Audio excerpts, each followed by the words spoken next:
Dan pada pertemuan kali ini ikhwatal iman, kita akan membahas seorang sahabat Nabi yang mulia, yaitu Ubay bin Ka'ab radhiyallahu anhu. Ubay bin Ka'ab termasuk sahabat Nabi yang paling bagus bacaan Al-Qur'annya. Siapakah Ubay bin Ka'ab radhiyallahu anhu? Mari kita pelajari bersama. Huwa Ubay bin Ka'ab bin Qais bin Ubaid bin Zaid bin Muawiyah bin Amr ibn Malik ibn Najjar Al-Ansariyu. Beliau dari kalangan Al-Ansar. Al-Madani, orang Madinah. Al-Badri, pernah ikut perang Badar. Sudah, kalau ikut perang Badar pasti masuk surga, dijamin masuk surga. Kunyanya adalah Abul Munzir. Ya, kunyanya Abul Munzir. Julukannya Sayyidul Qurra, pemimpinnya para qurra, para ahli Quran. Jama'al Qur'ana fi hayatin Nabi sallallahu alaihi wasallam. Ubay bin Ka'ab ini mengumpulkan dan menghafalkan Al-Quran semenjak Nabi masih hidup. Wa kana ra'san fil ilmi wal amal. Dan Ubay bin Ka'ab ini pemimpin ilmu dan amal. Ubay bin Ka'ab. Apa saja keutamaan Ubay bin Ka'ab? Mari kita simak. Yang pertama, annahu radhiyallahu anhu jama'al Qur'ana fi hayatin Nabi wa akhadahu ratban fi Rasulillah sallallahu alaihi wasallam. Ubay bin Ka'ab mengumpulkan Al-Qur'an dan menghafalkannya. Jadi Al-Qur'an di zaman Nabi itu kan ditulis-tulis di batu, di tulang, di pelepah kurma. Jadi Al-Qur'an di zaman Nabi itu ditulis di mana-mana tuh. Tapi ada beberapa sahabat Nabi yang mengumpulkan dan menghafalkannya di kepalanya. Dan di antara manusia, bahkan pemimpinnya pada waktu itu yang mengumpulkan Al-Quran dan menghafalkan di kepalanya, ya Ubay bin Ka'ab. Bahkan beliau adalah pemimpinnya para qurra, pemimpinnya para ahli Quran. Yaqulu Anas bin Malik. Anas bin Malik radhiyallahu anhu berkata, ini Anas bin Malik ini menemani Rasulullah sallallahu alaihi wasallam. Rasulullah wafat, Anas masih bocah. Rasulullah wafat, Anas bin Malik masih remaja. Anas berkata, jama'al Qur'ana ala ahdi Rasulillah arba'ah. Orang yang menghafal Al-Quran dan mengumpulkan Al-Quran di kepalanya di zaman Nabi ada 4 orang. Kulluhum al-ansor, semuanya adalah orang-orang Ansor. Yang pertama, Ubay bin Ka'ab, disebut Anas bin Malik pertama kali. Ubay bin Ka'ab, itu Al-Quran belum dikumpulkan jadi satu. Dan Al-Quran dikumpulkan jadi satu di zaman siapa? Abu Bakar. Zamannya Abu Bakar. Jadi pada waktu itu banyak penghafal Al-Quran yang gugur. Akhirnya Umar bin Khattab melihat ini bahaya ini. Para penghafal Al-Quran yang mana mereka menyimpan Al-Quran di kepala, di dada-dada mereka, banyak yang gugur dalam perang. Maka Umar bin Khattab berbicara kepada Abu Bakar, ya Khalifatul Rasul, wahai khalifahnya Rasulullah, ini penghafal Al-Quran, aset-aset umat ini banyak yang wafat. Maka harus segera Al-Quran dikumpulkan jadi satu. Abu Bakar menolak. Dan Abu Bakar mengatakan, "Kaif ya Umar? Aku melakukan sesuatu yang tidak pernah dilakukan Rasulullah. Tak mungkin aku melakukan. Bagaimana aku melakukan sesuatu yang Rasul tidak melakukannya?" Tapi terus dikasih argumentasi sama Umar tentang bahayanya hal ini kalau enggak segera dibukukan. Mumpung para sahabat yang apal Al-Quran masih ada, masih bisa dilacak dan saling dikoreksi satu sama lain. Segera. Dengan berjalannya waktu dan penjelasannya Umar, akhirnya Abu Bakar legowo. Dan Abu Bakar setuju. Kemudian setelah itu Abu Bakar mendatangi Zaid bin Thabit. Zaid bin Thabit termasuk penghafal Al-Quran, termasuk qurra'nya sahabat. Wahai Zaid bin Thabit, tolong kumpulkan Al-Quran menjadi satu kitab. Maka Zaid bin Thabit tak mau pertama kali. Dan Zaid bin Thabit mengatakan, wallahi seandainya engkau perintahkan aku memindahkan gunung, itu lebih ringan bagi diriku daripada engkau suruh aku untuk mengumpulkan Al-Quran menjadi satu. Bagaimana aku melakukan sesuatu yang tidak dilakukan oleh Rasul? Terus dikasih penjelasan sama Abu Bakar, sama Umar, dan akhirnya Zaid bin Thabit pun setuju. Dan Zaid bin Thabit termasuk orang yang terlibat dalam kodifikasi Al-Quran di awal-awal masa pemerintahan siapa tadi? Abu Bakar As-Siddiq. Jadi sebelum itu Al-Quran ya ada di dada-dada sahabat. Di antara yang nomor pertama yang mengumpulkan di dada dan di kepala ya ini. Kata Anas bin Malik, jama'al Qur'ana ala ahdi Rasulillah arba'ah. Yang mengumpulkan dan menghafalkan Al-Quran di zaman Nabi ada 4 orang, semuanya dari Ansor. Yang pertama Ubay bin Ka'ab, yang kedua Mu'ad ibn Jabal. Mu'ad bin Jabal ini orang cerdas, ya, a'lamun nas bil halali wal haram, manusia yang paling paham halal dan haram. Makanya Mu'ad bin Jabal diperintahkan Nabi untuk menjadi ulama, dikirim ke mana? Ke negeri Yaman. Ke negeri Yaman. Yang ketiga Zaid bin Thabit, ya tadi itu yang diperintahkan Abu Bakar tadi. Yang nomor 3 Zaid bin Thabit. Yang nomor 4 Abu Zaid. Qila li Anas. Anas ditanya, "Man Abu Zaid?" Siapa Abu Zaid itu? Nah, kalau Ubay bin Ka'ab banyak yang tahu. Mu'ad bin Jabal banyak yang tahu. Zaid bin Thabit banyak yang tahu. Terus siapa Abu Zaid itu? Maka beliau baca, ahadu umumati, salah satu di antara paman-pamanku. Jawab siapa tadi? Anas bin Malik. Hadis riwayat Imam Bukhari. Wa qala sallallahu alaihi wasallam, khudul Qur'ana min arba'ah. Kata Rasulullah, ambillah Al-Quran dari 4 orang. Abdullah bin Mas'ud, Salim maula Abi Hudzaifah, Mu'ad ibn Jabal, dan Ubay bin Ka'ab. Ini memang para ahli Quran, qurra'nya sahabat. Fa Ubay radhiyallahu anhu khifduhu fi sadrihi kamilan. Ubay bin Ka'ab ini hafalannya ada di dadanya sempurna. Min fi Rasulillah, diambil dari lisannya Rasulullah sallallahu alaihi wasallam. Ubay bin Ka'ab pernah berkata, anna Rasulullah sallallahu alaihi wasallam shalla bin nasi fataraka ayatan. Sesungguhnya Rasulullah sallallahu alaihi wasallam pernah salat dengan manusia, ngimami salat. Fataraka ayatan, maka Rasulullah meninggalkan sebuah ayat, melupakan satu ayat. Faqala ayyukum akhadha alayya syai'an min qiraati. Setelah salat, jadi Rasulullah itu ada lupa satu ayat gitu, atau meninggalkan satu ayat. Setelah sholat Rasulullah kayaknya tahu lah, ini kayaknya ada yang kurang. Maka Rasulullah mengatakan, ayyukum akhadha alayya syai'an min qiraati. Siapakah di antara kalian yang mengambil sesuatu atas bacaanku tadi? Artinya siapakah di antara kalian yang tahu ada sesuatu dari bacaanku tadi? Kata Ubay, ana ya Rasulullah. Aku ya Rasulullah. Tarakta ayata kadza wa kadza. Panjenengan tadi melupakan atau meninggalkan. Karena taroka itu artinya bisa lupa. Ya, bisa meninggalkan, bisa lupa. Misalnya, mana tasmu? Taraktu, aku tinggalkan di rumah. Maksudnya, aku melupakannya. Faqala Ubay, ana ya Rasul, aku ya Rasulullah. Aku yang tahu bahwa ada sesuatu dalam bacaan panjenengan tadi.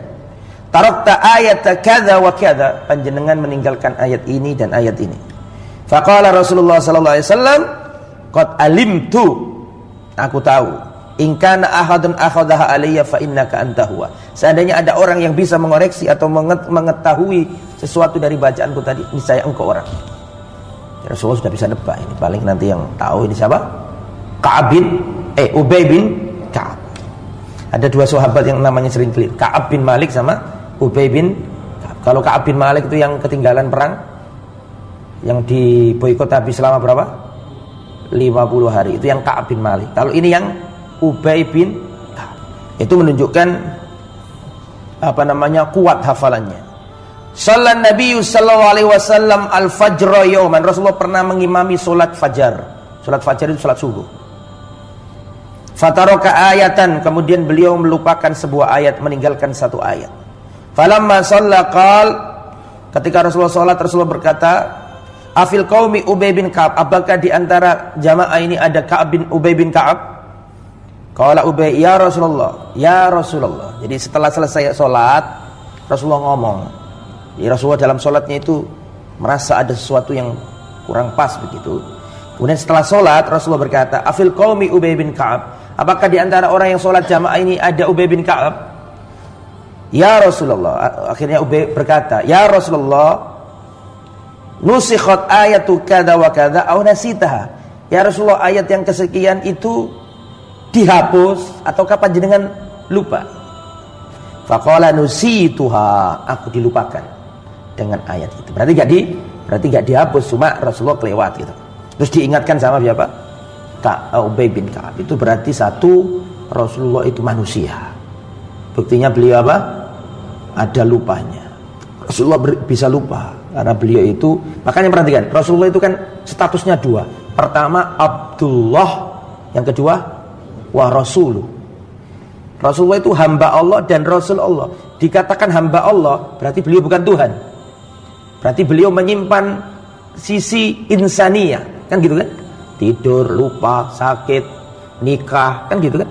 Istirahat, makan, minum. Karena beliau itu abdun, hamba. Tapi di sisi lain beliau juga Rasul.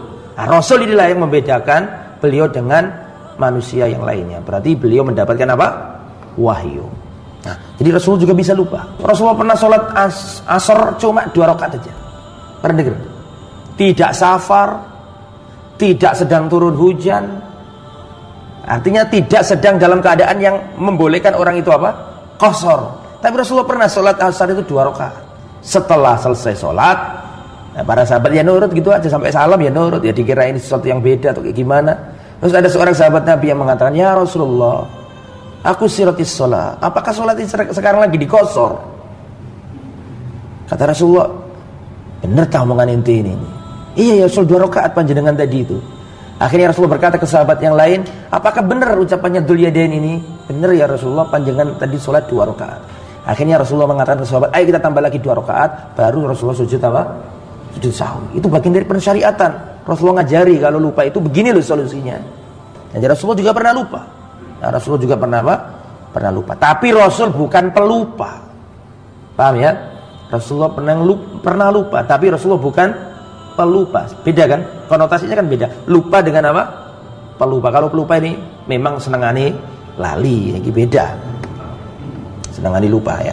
Sanian, keutamaan beliau yang nomor 2. Wa min manaqibihi radhiyallahu anhu annahu kana aqra'us sahabati li kitabillah. Keutamaan beliau nomor 2, beliau adalah sahabat Nabi yang paling ahli Quran.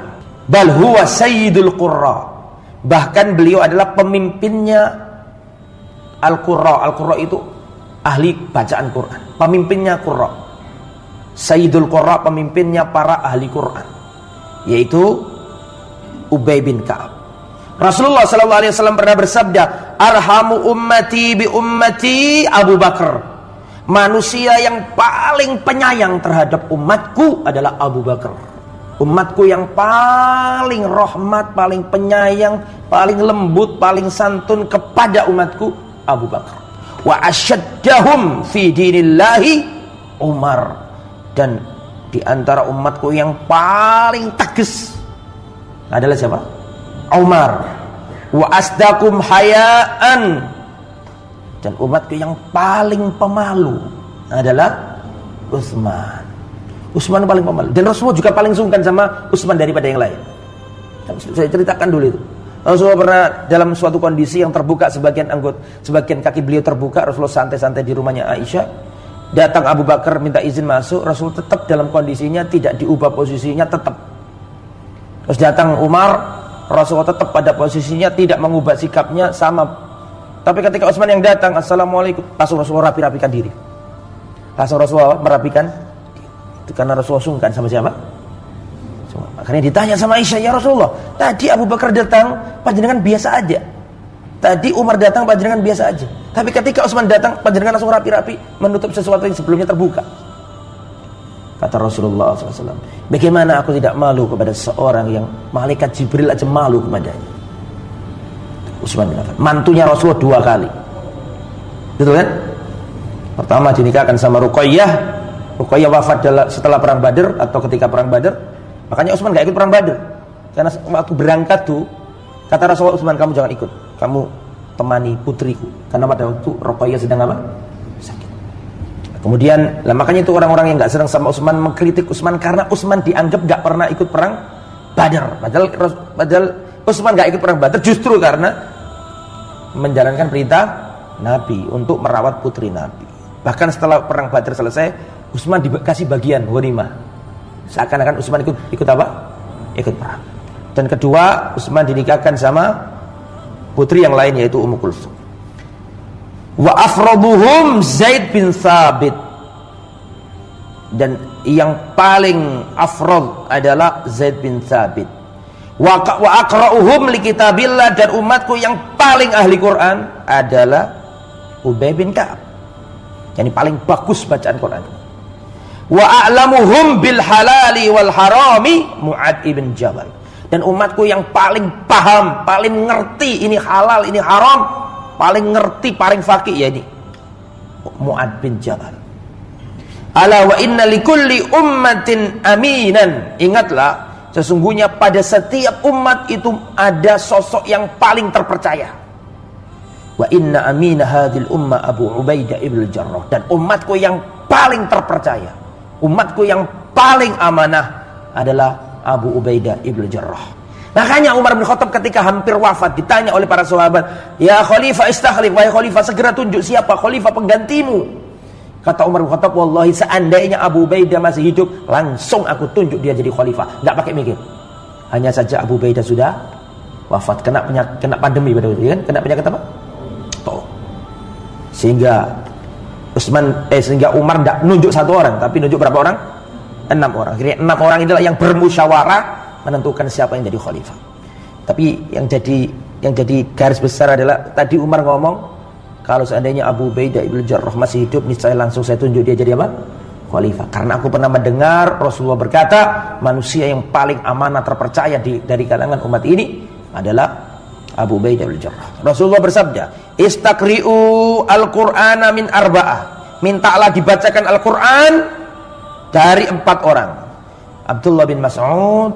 Abdullah bin Mas'ud ini luar biasa. Sudah kita bahas belum ya Abdullah bin Mas'ud? Belum. Sudah ya. Abdullah bin Mas'ud luar biasa. Sahabat Nabi yang luar biasa. Awal termasuk orang non Quraisy yang awal-awal masuk Islam. Dan fadilahnya luar biasa. Dan Abdullah bin Mas'ud ini yang membunuh Abu Jahal, Fir'aunnya umat ini. Wa Salim maula Abi Hudzaifah. Salim maula Hudzaifah ini sahabat yang dulu saya ceritakan ke panjenengan itu loh. Jadi Salim ini punya majikan namanya Abu Hudzaifah. Abu Hudzaifah ini cemburu sama Salim. Sukanya urang-uringan terus sama istrinya. Akhirnya istrinya itu ngerti, wah ini kayaknya suamiku ini cemburu sama maulanya. Mantan budaknya sendiri dicemburui. Paham? Terus akhirnya wanita ini namanya Sahla, istrinya Abu Hudzaifah ini Sahla. Ya Rasulullah, saya melihat di wajahnya siapa tadi? Abu Hudzaifah itu ada sesuatu, cemburu dengan mantan budaknya sendiri. Bagaimana solusinya? Kata Rasulullah, berikan air asimu kepada mantan budakmu itu. Masih ingat kisahnya itu? Ya, jadi kan Rasulullah mengatakan, mintalah dibacakan Al-Quran dari 4 orang ahli Quran. Pertama Abdullah bin Mas'ud, terkenal, kita sudah sering dengar ceritanya kan. Yang kedua Salim maula Abi Hudzaifah. Jadi Salim ini dulu budaknya Abu Hudzaifah. Gitu loh ceritanya. Nah terus dimerdekakan, otomatis statusnya berubah. Jadi dari budaknya Abu Hudzaifah menjadi maulanya Abu Hudzaifah. Maula itu adalah budak yang sudah dimerdekakan, mantan budaknya Abu Hudzaifah. Lah di rumah itu istrinya itu melihat bahwa Abu Hudzaifah itu suka marah, dalam wajahnya ada sesuatu lah. Terus dipikir-pikir sama istrinya namanya Sahla. Akhirnya Sahla paham ini Abu Hudzaifah ini cemburu sama Salim. Karena Salim ini kan sudah dewasa, jadi pemuda kan gitu, mungkin cemburu kan. Dan mencerdas Salim ini maula Abu Hudzaifah. Akhirnya apa yang terjadi? Sahla datang ke Nabi, ya Rasulullah, saya melihat pada wajahnya Abu Hudzaifah itu ada sesuatu, kayaknya cemburu dari maulanya sendiri. Namanya siapa tadi? Salim. Kata Rasulullah, irdi, berikan susuilah siapa namanya? Salim. Nah, akhirnya Salim dikasih air asinya Sahla. Setelah dikasih air asinya Sahla, maka berubah. Abu Hudzaifah tidak seperti sebelumnya, berubah. Peristiwa ini dijadikan dalil oleh Aisyah. Perhatikan, ini penting. Dulu sudah pernah saya sampaikan ini. Peristiwa ini dijadikan dalil oleh Aisyah bahwa air ASI itu bisa menjadikan seseorang menjadi mahram meskipun sudah di atas 2 tahun. Antum paham maksud saya ini? Arah pembicaraannya paham ya? Jadi misalnya ada orang sudah dewasa, terus ada seorang wanita ini ngasih air asinya kepada laki-laki itu, maka laki-laki ini jadi mahramnya. Ini dijadikan dalil oleh Aisyah. Aisyah itu kalau ada tabiin yang cerdas, Aisyah itu kan punya murid banyak. Aisyah dihidup sama Nabi seperti kamera menyimpan file-file kehidupan Nabi. Betul apa tidak? Aisyah ini ngerti wudunya Nabi, tidurnya Nabi, duduknya Nabi, jalannya Nabi, wajahnya Nabi, pakaiannya Nabi. Tahu semua dari A sampai Z. Aisyah itu tahu siapa Rasulullah. Lah otomatis ilmu ini kan harus ada yang menyampaikan ke umat. Jelas sampai sini? Otomatis Aisyah punya murid-murid namanya para tabi'in, betul? Nah, kalau ada tabi'in yang cerdas itu Aisyah pengen ngajarinya langsung nggak pakai hijab. Caranya Aisyah menyuruh saudari-saudarinya untuk memberikan air asinya ke sebagian tabi'in tersebut. Antum paham kira-kira maksudnya ini? Supaya tujuannya Aisyah bisa lepas apa? Hijab. Paham? Nah, tetapi kejadian ini diingkari oleh seluruh istri-istri Nabi yang lain. Dan seluruh istri-istri Nabi yang lain mengatakan kami tidak akan membuka hijab-hijab kami kepada laki-laki asing hanya karena hadisnya Salim bin Hudzaifah dan Sahla tadi itu. Paham maksudnya? Istri Nabi nggak mau, tapi Aisyah buka. Kalau ada tabiin yang cerdas, yang pintar tuh dikasih air asinya. Terus pendapat yang rajih bagaimana? Gara-gara hadis ini, gara-gara ada riwayat ini, bukan berarti ini jelek ya. Ini hadis tetap hadisnya Nabi lah. Cuma gara-gara riwayat ini di Mesir ada fatwa ulama. Jadi kalau ada direktur, bos, sama sekretarisnya nih perempuan, daripada dosa terus, ini perempuannya suruh ngasihkan air asinya ke apa, gak bahaya itu? Waduh. Nah ini, makanya ini para ulama berselisih pendapat ini. Paham ya alur pembicaraan kita ini? Para ulama berselisih pendapat. Tapi wallahu a'lam bishawab, pendapat yang rajih, insyaallah ini pendapat yang rajih, air ASI yang mana diberikan kepada orang yang sudah lebih dari 2 tahun itu tidak menjadikannya mahram. Kalau menjadikan mahram, bapak-bapak ini bahaya itu. Jadi mahramnya bojone. Nah, perhatikan. Karena menurut Al-Quran masa penyusuan cuma 2 tahun. Haulaini kamilaini liman arada an yutimmar radha'ah.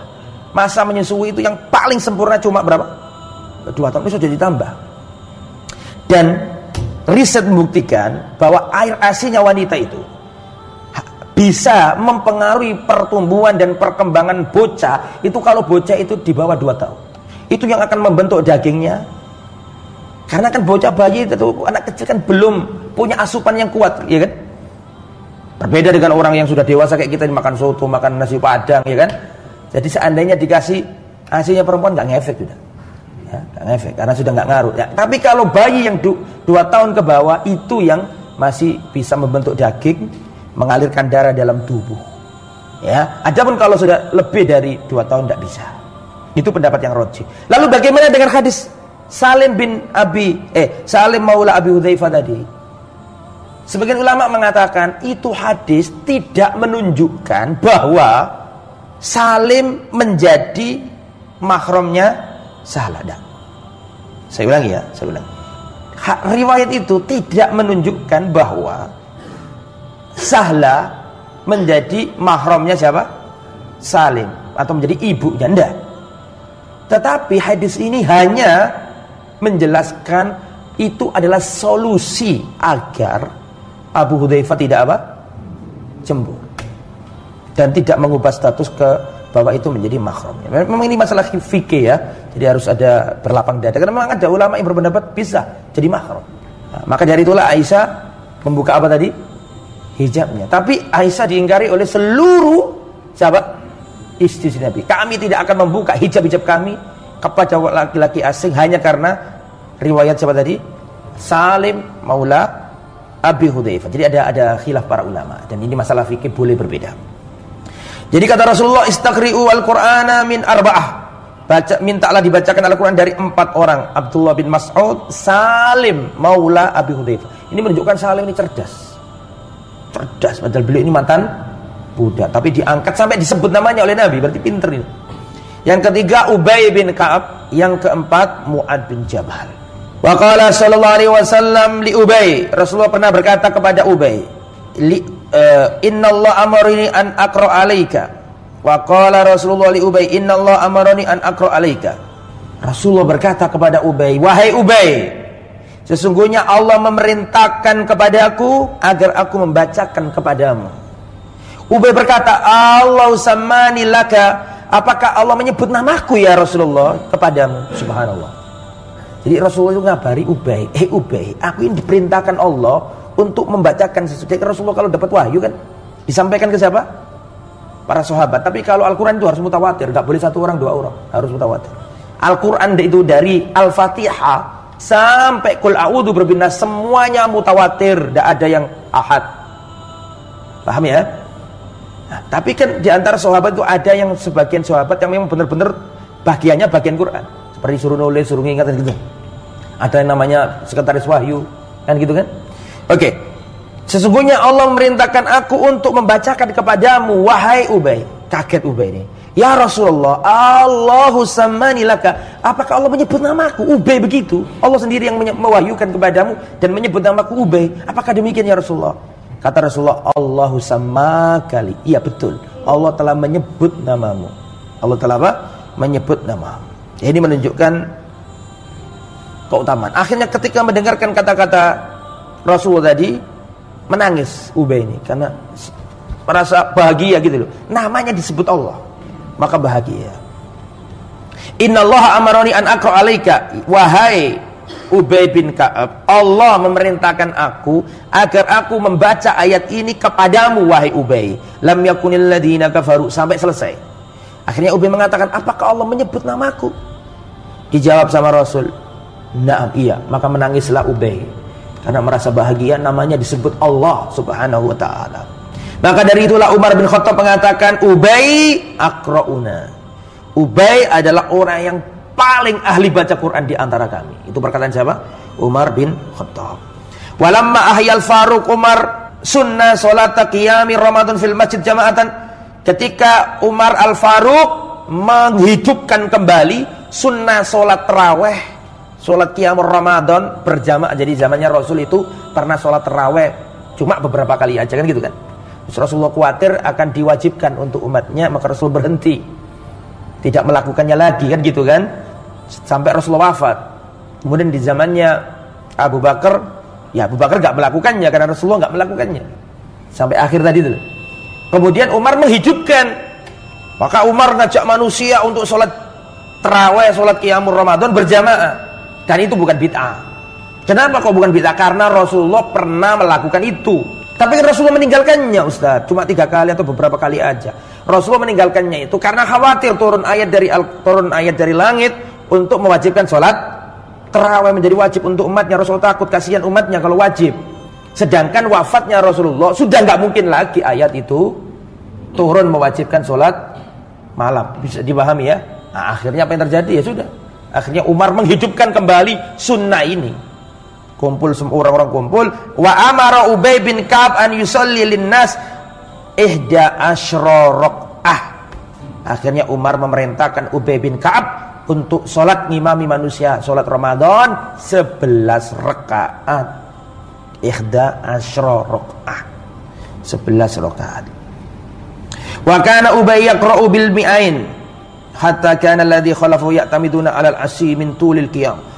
Jadi Ubay ini membaca sangat panjang sampai makmumnya itu bawa tongkat terus sandaran gini, saking lamanya bacaannya. Kemudian keutamaan yang nomor 3, wa min manaqibihi allamahul ilmuhul katsir alladzi ta'allamahu min Rasulillah. Keutamaan beliau yang bertiga adalah banyaknya ilmu beliau yang dapat dari Rasulullah secara khusus. Yaqulu Ubay bin Ka'ab. Ubay bin Ka'ab berkata, qala Rasulullah sallallahu alaihi wasallam, ya Aba Mundir, ya Abul Mundir, atadri ayya ayatin min kitabillahi ma'aka a'dham. Jadi Ubay bin Ka'ab ini sering dapat ilmu khusus dari Nabi. Dan Rasulullah berkata, hei Abul Mundir, tahu enggak kamu ayat di dalam Al-Quran yang paling agung? Maka Ubay bin Ka'ab menjawab, Allahu wa rasuluhu a'lam. Allah dan Rasulnya yang lebih tahu. Jadi begini, perhatikan saya. Rasulullah itu kalau ngajari sesuatu ke sahabat sering menggunakan metode pertanyaan. Wahai sahabat, tahukah engkau siapa orang yang bangkrut itu? Para sahabat mengatakan orang yang bangkrut ya Rasulullah adalah orang yang tidak punya dirham, tidak punya dirham. Orang yang bangkrut ya Rasulullah adalah orang yang tidak punya kekayaan ini itu. Kata Rasulullah, bukan itu orang bangkrut itu. Orang bangkrut yang sesungguhnya adalah orang yang di dunia membawa amalan yang banyak, tapi di akhirat ternyata amalan itu apa? Sirna, hilang. Dia memukul ini, mendolimi ini, ngerasani ini, entek amalannya. Itu orang yang bangkrut. Lah, kan Rasul bisa aja ngomong sama sahabat, hei sahabatku, orang yang bangkrut adalah orang yang begini, begini, begini. Kan bisa saja Rasulullah langsung begitu. Tapi Rasulullah nggak menggunakan metode itu. Rasulullah menggunakan metode apa tadi? Pertanyaan. Tahukah kalian siapa orang bangkrut? Karena dengan pertanyaan itu orang akan mikir gitu. Kalau sudah mikir berarti mereka konsentrasi. Kalau sudah konsentrasi berarti mereka sudah siap diberi ilmu. Nah, di antara metode Rasulullah adalah memberi pertanyaan dulu supaya diingat-ingat betul oleh sahabat. Dan kebanyakan sahabat menjawab Allahu wa rasuluhu a'lam. Allah dan Rasulnya. Wahai Ubay bin Ka'ab, tahu nggak kamu di dalam Al-Quran itu ada ayat yang ayat ini lu agungnya ndak ada yang nandinginya. Ubay bin Ka'ab nggak mau nerka-nerka, nggak ero memang. Akhirnya Ubay bin Ka'ab mengatakan Allahu wa rasuluhu a'lam. Allah dan Rasulnya yang lebih tahu. Pertanyaannya, kita tinggalkan sejenak riwayat ini. Boleh nggak kita di zaman sekarang ini kalau ditanya orang, terus kita jawab Allahu wa rasuluhu a'lam? Ataukah kita cukup menjawab Allahu a'lam titik? Karena Rasul sudah wafat. Ubay bin Ka'ab ketika ditanya oleh Nabi dan dia nggak tahu jawabannya, maka Ubay bin Ka'ab mengatakan Allahu wa rasuluhu a'lam, karena Rasul masih hidup. Rasul ada di depannya. Nah sekarang kita ini Rasul sudah wafat, ditanya orang, kita nggak tahu jawabannya. Boleh nggak kita jawab Allahu wa rasuluhu a'lam? Boleh nggak seperti itu? Ataukah cukup kita baca Allahu a'lam titik? Jawabannya terperinci. Kalau berkaitan dengan syariat, maka boleh kita jawab Allahu wa rasuluhu a'lam bisawab. Pakai bisawab atau enggak bisawab enggak? Itu bukan inti, intinya itu Allah dan kalau berkaitan dengan syariat boleh. Contoh, Ustadz, bagaimana hukum kalau tasyahud terus gerak-gerakkan jari, Ustadz? Nah, Ustadz kebetulan enggak pernah membaca masalah itu. Akhirnya Ustadznya ngomong Allahu wa rasuluhu a'lam. Boleh enggak? Boleh, Rasulullah memang tahu kok. Tidak ada syariat yang tidak diketahui Nabi. Karena syariat ini datang dari Allah melalui Nabi. Paham maksudnya? Ustadz, bagaimana hukum sholat tarawih 13 rakaat pakai tambahan 2 rakaat ringan, Ustadz? Nah, kebetulan Ustadznya nggak ngerti ilmunya. Terus Ustadznya ngomong Allahu wa rasuluhu a'lam. Boleh? Boleh apa enggak? Boleh, karena itu masalah syariat. Syariat nggak ada yang tidak diketahui Nabi. Tahu semuanya Nabi. Syariat ini nggak mungkin sampai ke kita kecuali melalui siapa? Nabi. Nabi tahu itu kalau syariat. Tapi kalau masalah ghaibat, masalah kauniyat, tidak boleh. Contoh, Ustaz, kira-kira besok hujan nggak Ustaz? Nggak boleh kita jawab Allahu wa rasuluhu a'lam. Tidak. Tapi cukup Allahu a'lam. Jelas perbedaannya.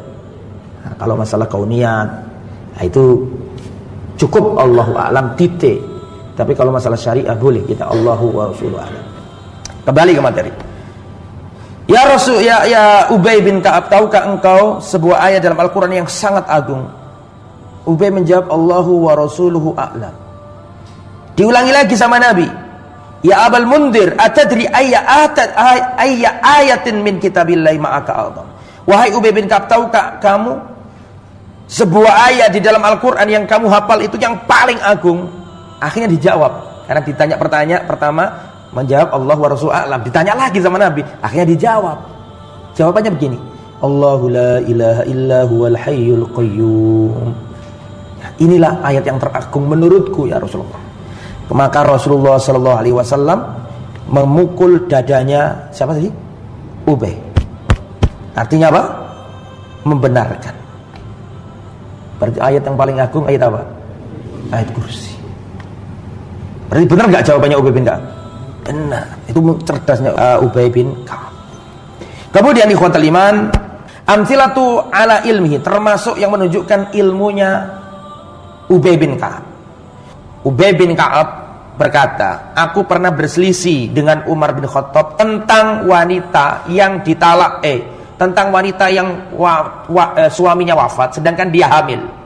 Jadi naza'ani Umar bin Khattab fil mutawaffa anha wa hiya hamil. Jadi aku pernah diselisih Umar bin Khattab tentang status wanita yang ditinggal mati suaminya sedangkan wanita ini sedang hamil. Apakah bagaimana iddahnya wanita ditinggal mati suaminya? Nah, wanita itu kondisinya hamil, iddahnya itu berapa? Karena ada dua hal di sini. Satu, dia hamil, dua, dia ditinggal mati suaminya. Kalau dari sisi wanita ini ditinggal mati suaminya, maka iddahnya berapa sih?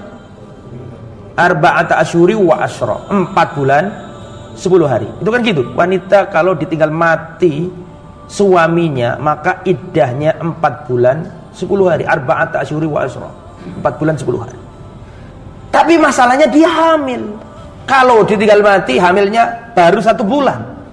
Yang diambil hamilnya, iddah hamil sampai melahirkan, ataukah 4 bulan 10 hari? Pak, bisa dipahami saya? Mereka ada dua hal yang perlu dibahas di sini. Status dia iddah sebagai wanita hamil, status dia sebagai wanita yang ditinggal mati oleh suaminya. Kalau ditinggal dari sisi jandanya, ditinggal mati 4 bulan 10 hari. Tapi kalau dilihat karena dia hamil, maka sampai dia melahirkan. Pertanyaannya, ada wanita ditinggal mati suaminya dan kondisinya lagi hamil 1 bulan. Apakah 4 bulan 10 hari langsung dia boleh nikah? Ataukah dia nunggu masa hamilnya sampai lahiran, berarti 9 bulan? Yang mana? Melahirkan. Oke, itu kasus pertama. Sekarang saya balik. Wanita dia hamil tua, hampir lahiran. Ternyata suaminya kecelakaan misalnya. Kok kaget dia, dikabari, Mbak, suaminya jenengan wafat. Nanti yang wafat duluan daripada lahirannya kan wafat duluan kan? Karena kena kabar yang begitu, akhirnya kontraksi lahiran. Iddahnya wanita ini apakah 4 bulan 10 hari, ataukah ya karena sudah lahirannya sudah besok, bahkan setelah lahiran keluar dari rumah sakit langsung boleh nikah? Yang mana? Melahirkan. Dan misalnya ada seorang laki-laki punya istri hamil tua, terus dirinya mati. Setelah dia mati langsung kira-kira 1 jam berikutnya istrinya lahiran, ya kan? Dan sudah keluar anak, maka 1 jam berikutnya wanita sudah boleh nikah. Karena fungsi dari iddah adalah memastikan rahimnya perempuan itu bersih dari laki-laki lain. Kan gitu toh? Nah, sedangkan ini gak mungkin ada laki-laki lain yang mana. Ini aja anaknya sudah apa? Keluar. Jadi pasti rahimnya ini apa? Sudah nggak ada tanamannya orang lain. Cuman boleh nikah tapi nggak boleh dikumpuli, kan masih haid. Apa? Masih nifas. Tapi boleh nikah karena syarat nikah nggak harus wanita itu dalam kondisi suci. Kan gitu kan? Nah, itu terjadi perselisihan. Akhirnya yang dirojihkan oleh Ubay bin Ka'ab adalah apa? Ketika bayi itu lahir. Kalau bayi itu lahir ya boleh menikah. Nah, terus akhirnya terjadi perselisihan. Akhirnya ada seorang wanita namanya Ummu Tufail, dia berkata, Rasulullah telah memerintahkan Subai'ah al-Aslamiyah. Ada dulu wanita namanya Subai'ah al-Aslamiyah, diperintahkan Nabi untuk menikah ketika dia sudah apa? Lahiran. Berarti yang dirojikan yang di sini adalah apa? Ketika lahir. Dan ini benar ucapannya atau yang dipakai oleh Ubay bin Ka'ab. Terus kemudian sedikit lagi ya. Terakhir insyaallah ini terakhir. Wa min manaqibihi qurbuhu minan nabi liyata'allam minhu. Yang nomor 4 keutamaan Ubay bin Ka'ab adalah qurbuhu minan nabi. Jadi Ubay bin Ka'ab ini memiliki kedekatan sama Nabi, sangat dekat sama Nabi. Liyata'allam minhu, untuk belajar ilmu darinya. Kharaja Rasulullah ala Ubay bin Ka'ab wa huwa yusalli. Pernah Rasulullah keluar menuju Ubay bin Ka'ab. Pada waktu itu Ubay bin Ka'ab sedang sholat. Maka ketika Ubay bin Ka'ab sedang sholat, Rasulullah berkata, "Ya Ubay," faltafata falam yujibu. Maka Ubay noleh ke Rasul, tapi nggak dijawab. Dalam riwayat yang lain, "Assalamualaikum." Ubay tidak mengucapkan salam. Tidak menjawab salam. Karena kan sedang apa tadi? Sedang sholat. Tsumma shalla Ubay. Kemudian Ubay pun melanjutkan sholatnya, wa khaffafa, dan diringankan karena Rasulullah manggil. Enggak lama-lama maksudnya, diringankan sholatnya. Tetap tumaknina. Tsumman sarafa ila Rasulillah, kemudian dia selesai berangkat ke Rasul. Terus dia mengucapkan, "Assalamualaikum ya Rasulullah." Terus dijawab sama Rasulullah, "Waalaikumsalam." Terus Rasulullah berkata, "Ma mana'aka ya Ubay idza da'autuka an tujibani." Apa yang menghalangimu wahai Ubay untuk menjawab salamku tadi? Aku menjawab salam, kamu enggak jawab. "Ya Rasulullah, kuntu fi shalah." Ya Rasulullah, aku sedang sholat. Kemudian, tidakkah kamu menghafal ayat yang telah diturunkan kepadamu? Istajibu lillahi walir rasul. Ya, segera penuhi panggilan Allah dan Rasulnya. Idza da'akum, kalau Allah dan Rasulnya manggil dirimu, cepat kamu jawab. Kamu tadi kenapa enggak jawab aku? Gitu. Kata beliau, "Ya Rasulullah, aku sedang sholat." Ya, aku sedang sholat ya Rasulullah. Jadi orang itu kalau sholat, terus ada orang ucapkan salam, itu ada caranya jawab salamnya. Gimana? Rasulullah kalau sholat, terus ada sahabat yang datang ucapkan salam, Rasulullah tidak menjawab dengan lisan, karena nggak boleh sholat kan. Tapi Rasulullah isyaratnya mengangkat tangannya dan meletakkan punggung tangannya di atas dan perut tangannya di bawah. Ini perut. Ini apa? Punggung. Wallahu a'lam bishawab. Kemudian atuhibbu an u'allimaka suratan lam yanzil fit Taurah. Setelah itu diajari sama Nabi. Jadi Rasulullah manggil tadi itu untuk ngajari. Biasanya kan datang ke Nabi tanya-tanya begitu. Betul apa enggak? Biasanya kan sahabat datang ke Nabi, "Ya Rasulullah, bagaimana begini-begini?" Ini enggak ini. Rasulullah manggil, nyari. Itu menunjukkan Rasulullah saking senangnya sama Ubay sampai Ubay itu dicari. Setelah Ubay datang diajari dan Rasul berkata, "Hei Ubay, mau enggak kamu saya ajari sebuah surat yang surat ini tidak pernah diturunkan di Taurat, tidak pernah diturunkan di Zabur, tidak diturunkan di Injil, dan tidak ada di Al-Quran yang semisal dengannya." Jadi saya akan ajarkan kepadamu sebuah surat yang surat ini tidak pernah Allah turunkan di Taurat, di Injil, di Zabur, bahkan dalam Al-Quran sendiri tidak ada yang semisal dengannya. "Na'am ya Rasulullah." "Enggih ya Rasulullah, saya siap untuk diberi ilmu." Akhirnya kata Rasulullah, "Inni la arju an takhruja min hadzal bab hatta tu'allimaha." Hatta u'allimuk. Intinya sungguhnya aku berharap kamu tidak keluar dari pintu masjid ini kecuali aku sudah mengajarkan ini kepadamu. Hatta ta'lamaha, sampai engkau memahami ayat itu. Akhirnya Rasulullah berjalan ke arah pintu masjid. Fa akhadha Rasulullah biadi, tanganku dipegang sama Nabi. Ya, wa yuhadditsuni, terus Rasulullah ngomong sama aku. Wa ana, ya, dan aku memelankan perjalananku. Ya, karena aku khawatir, ya, wa yablugha qabla an yaqdil hadisa. Ya, aku khawatir Rasulullah sallallahu alaihi wasallam ini selesai bicara, karena para sahabat itu senang diajak ngomong sama Nabi. Para sahabat itu senang diajak ngomong, saya pelan-pelankan supaya terus Nabi ngomong sama aku. Saking senangnya tuh sahabat dijak ngomong Nabi itu. Sampai ketika mendekati pintu, "Ya Rasulullah," ditagih sama siapa? Sama Ubay. Karena Ubay khawatir nanti Rasulullah lupa, enggak diajarkan lagi karena ngobrol tadi itu. Akhirnya Ubay mengatakan, "Ya Rasulullah, mas-surah allati wa'adtani." Ya Rasulullah, mana surat yang jenengan katakan, yang akan jenengan ajarkan kepadaku tadi? Akhirnya diajari. "Ma taqra'u fis shalah fa qara'tum alaihi ummul Qur'an al-Fatihah wa qala Rasulullah walladzi nafsi bi yadi ma anzalallahu fit Taurah wala fil Injil wala fil Zabur wala fil Furqan mithlaha wa inna lis-sab'il minal mathani." Kata Rasulullah, surat di dalam Al-Quran yang tidak ada dalam Injil, Taurat, Zabur, bahkan dalam Al-Quran sendiri tidak ada yang semisalnya, adalah surat Al-Fatihah, ya, yaitu 7 ayat yang diulang-ulang terus. Dan surat Al-Fatihah ini, ya jamaah, adalah satu-satunya surat dalam Al-Quran yang menjadi rukunnya sholat. Artinya kalau orang nggak baca Al-Fatihah, maka sholatnya batal. Dan mau tidak mau orang Islam wajib baca Al-Fatihah kurang lebih sehari semalam berapa?